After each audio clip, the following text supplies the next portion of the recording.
That's the top of a septum. This tomb started off at about hip height on me. Well, over the intervening decades and centuries, this is how far this is sunk. Once this disappears completely below the soil, fallow period will begin. When that expires, if you're Catholic and you got the cash, buy it and build on it. Don't ask me how long is the fallow period, and don't ask me how much this plot is going to cost eventually. I really don't know. Catholic Church isn't very good about giving us that information because they're such a transparent organization to begin with.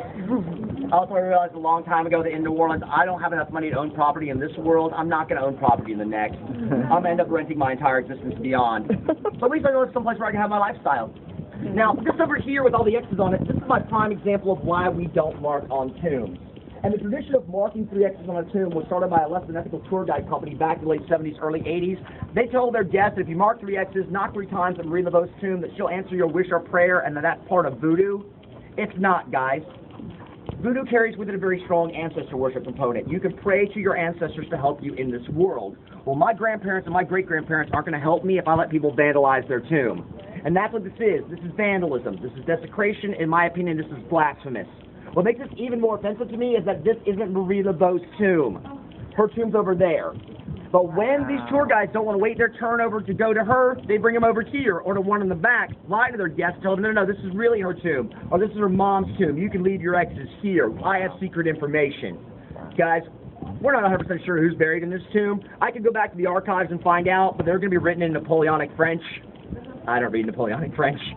Now, guys, the problem with this is that they used to try to come through here and pressure wash these tombs off to, like, remove the marks. They found out by doing that, though, it causes the plaster on the outside to crumble and erode, then the mortar between the bricks erodes, and then the bricks start to crack.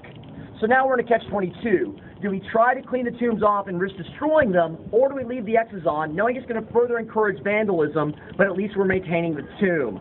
Guys, how would you feel if you found out somebody was marking up your grandparents' final place of rest? I don't know about you guys, but it makes me want to ball my fist up. I'm a pretty peaceful guy, but this is the one thing that really gets underneath my skin. So guys, when you go home and you see your friends and family, please, if you enjoyed my tour, tell them about it. But even if you didn't enjoy the tour, please tell people when you visit New Orleans, do not mark on the tombs. It is a federal offense to deface any cemetery in America. It will get you a minimum $2,500 fine. Here in Orleans Parish, it will get you another minimum $2,500 fine and a 9-month OPP visit. Orleans Parish Prison. If you remember the little Second World Nation joke that I made earlier, well, it's a wonderful consolation parting gift from OPP. You can take home an antibiotic-resistant strain of TB and staph. The gifts they keep on giving.